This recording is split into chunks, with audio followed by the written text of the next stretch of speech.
The year was 1297, and Scotland burned. Not from fire, but from the humiliation of foreign occupation. English garrisons commanded Scottish castles, English officials collected Scottish taxes, and English nobles claimed Scottish lands as their birthright. King Edward Longshanks had crushed Scottish resistance with methodical brutality, leaving behind a nation stripped of its pride and bleeding from wounds that seemed impossible to heal. But on a September morning beside the River Forth, something extraordinary would unfold. A force of barely 5,000 Scots would face the most feared military machine in medieval Europe and deliver a victory so stunning, so complete, that it would echo through the centuries as one of history's greatest tactical masterpieces. This wasn't just David versus Goliath. This was David teaching Goliath that sometimes the stone finds its mark in the most unexpected ways. The battle that erupted at Stirling Bridge would prove that courage, cunning, and perfect timing could overcome seemingly insurmountable odds. But to understand how this miraculous victory came to pass, we must first grasp the suffocating reality that Scotland faced in the months leading up to that fateful September day. Medieval Scotland in 1297 existed in a state of barely contained desperation. Edward I, known throughout Europe as the Hammer of the Scots, had transformed what was once a proud kingdom into little more than an English province. His conquest had been systematic and thorough. Scottish nobles who resisted found themselves stripped of their lands, imprisoned, or worse. Those who submitted discovered that collaboration bought them survival, but cost them their souls. The Scottish people watched helplessly as their ancient freedoms vanished beneath the weight of English administration.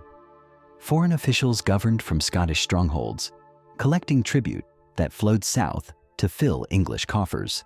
The very symbols of Scottish independence had been seized.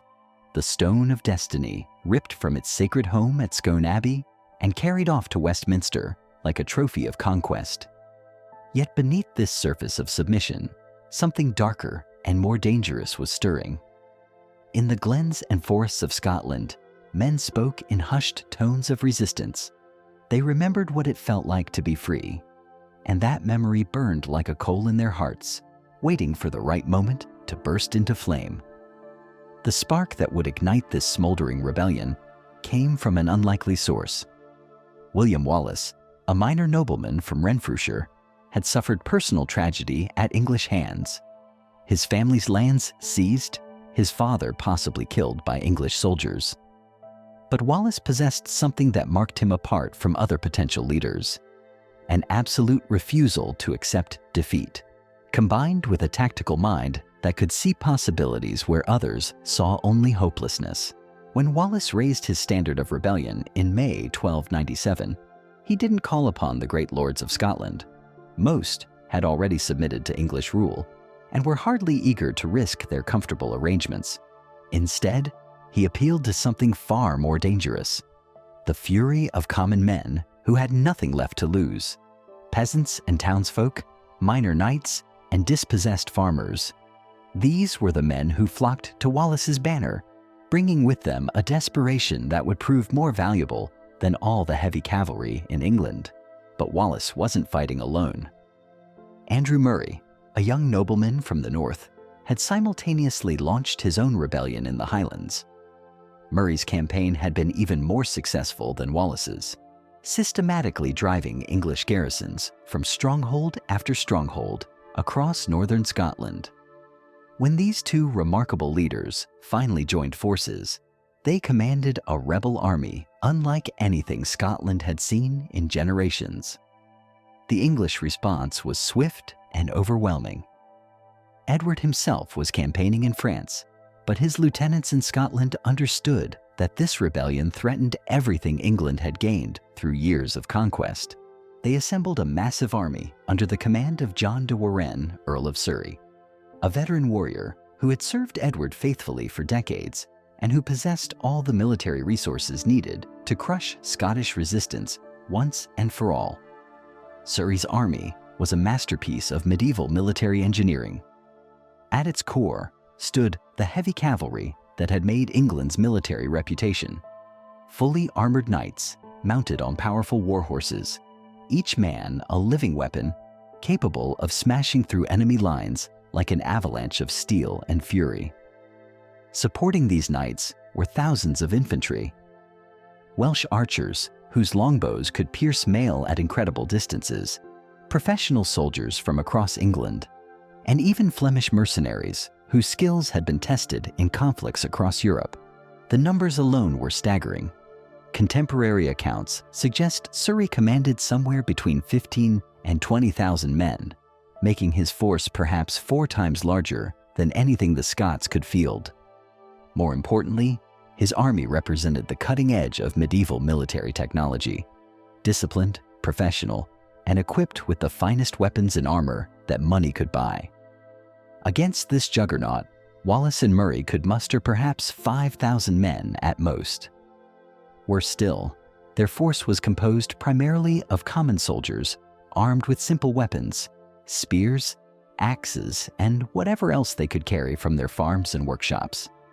They possessed no heavy cavalry to speak of, few archers of quality, and virtually no siege equipment. By every measure that medieval strategists used to calculate victory, the Scots were facing annihilation. But Wallace and Murray understood something that Surrey's conventional military thinking couldn't grasp. Sometimes the greatest weakness can become the greatest strength if you're clever enough to exploit it. The English army's size and sophistication, which appeared so overwhelming, also made it cumbersome and predictable. Those magnificent heavy cavalry required specific conditions to be truly effective: flat ground, room to maneuver, and enemies willing to stand still and be trampled. The Scottish leaders had spent months studying their enemy, learning how English forces moved and fought. They understood that Surrey's army was like a massive sword, devastating when wielded properly, but unwieldy and vulnerable if caught in the wrong position. The key was finding the right moment and the right place to turn England's strength against itself. That place would be Stirling Bridge. The ancient crossing at Stirling commanded one of the most strategic locations in all of Scotland. Here, the River Forth carved a serpentine path through marshland and rocky outcrops, creating a natural bottleneck that any army moving between the Scottish Highlands and the Lowlands would have to navigate. The bridge itself was a narrow stone structure, wide enough for perhaps 2 men to cross abreast, hardly suitable for the movement of a massive medieval army. When Surrey's forces arrived at Stirling in early September, they found the Scottish army positioned on the high ground north of the river. To any conventional military mind, the situation appeared perfect for the English. The Scots were trapped with their backs to the river, seemingly unable to retreat, while Surrey possessed overwhelming superiority in numbers and quality.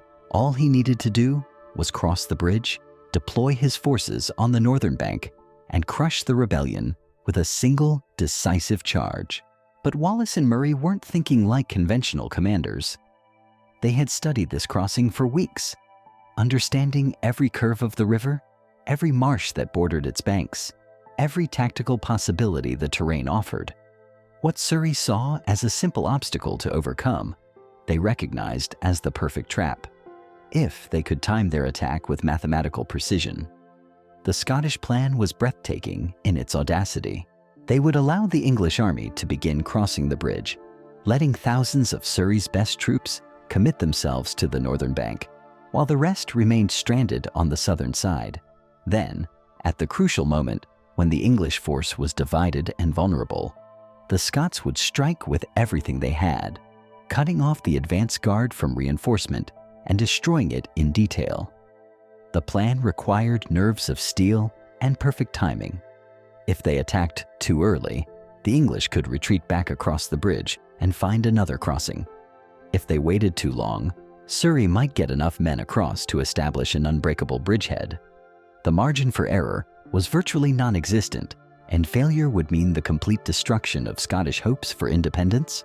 As dawn broke on September 11th, 1297, both armies prepared for what everyone knew would be a decisive encounter. Surrey's magnificent host glittered in the morning sun, banners streaming in the breeze, armor reflecting light like scattered diamonds. Across the river, the Scottish force appeared pitifully small by comparison, a ragged collection of farmers and minor knights facing the military might of an empire. But appearances can deceive, and on this September morning, 5,000 determined Scots were about to teach the world that sometimes the greatest victories come not from superior numbers or better equipment, but from superior thinking, unbreakable will, and the desperate courage of men fighting for everything they hold dear. The morning mist clung to the river Forth like a shroud, but it couldn't hide the tension crackling through the air as two armies faced each other across the narrow waters. Surrey's confidence was absolute. After all, what could a collection of Scottish peasants possibly do against the finest military force in Christendom? His plan was straightforward and, to his mind, foolproof. March across the bridge, deploy his superior numbers, and end this rebellion with a single crushing blow. But the Earl had made a fundamental miscalculation. He was thinking like a conventional commander facing a conventional enemy, applying the standard rules of medieval warfare to a situation that demanded something entirely different. Wallace and Murray, however, weren't bound by convention. They were desperate men leading desperate followers, and desperation has a way of breeding the kind of tactical innovation that changes the course of history. The Scottish commanders positioned themselves where they could observe every movement of the English army. They watched as Surrey's advance guard began forming up at the southern end of the bridge, heavy cavalry in gleaming mail preparing to lead the crossing. Behind them stretched a column that seemed to go on forever. Thousands upon thousands of professional soldiers whose very presence should have been enough to send any rational enemy fleeing into the hills. Yet the Scots held their ground on the northern heights, apparently offering battle against impossible odds. To Surrey's eyes, it must have seemed like madness. Why would Wallace trap his army with their backs to the river? Why give up the mobility that had served the Scottish rebellion so well? The English commander couldn't see the trap because he couldn't imagine that mere Scottish rebels might actually be smarter than he was. The crossing began just after sunrise, and immediately the limitations of the bridge became apparent. The narrow stone structure forced Surrey's magnificent army into a thin column, like trying to pour an ocean through a straw.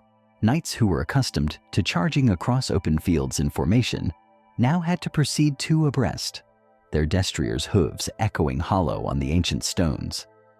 The mighty English war machine, so terrifying in open battle, was reduced to crossing like a file of pilgrims.